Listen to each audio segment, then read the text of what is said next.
Obesity ఊబకాయం ఇది ప్రపంచంలో చాలా దేశాల్లో సమస్య. మెక్సికోలో రీసెంట్గా ఒక పెద్ద లా తీసుకొచ్చారు. స్కూల్లో కనుక జంక్ ఫుడ్స్ ప్రమోట్ చేస్తే ఆ స్కూల్కి విపరీతమైన ఫైన్.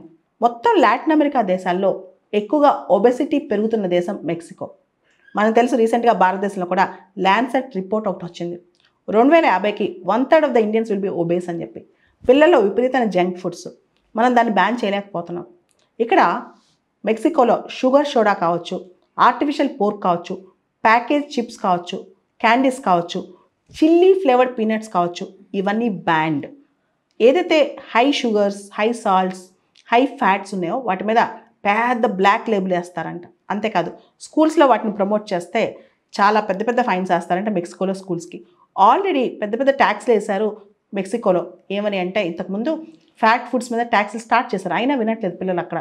దాంతో స్కూల్లో ఖచ్చితంగా న్యూట్రిషనల్ ఆల్టర్నేటివ్స్, ఏదైతే పౌష్టికాహారానికి సంబంధించిన ప్రత్యామ్నాయాలు ఉన్నాయో వాటిని ప్రోత్సహించాలి.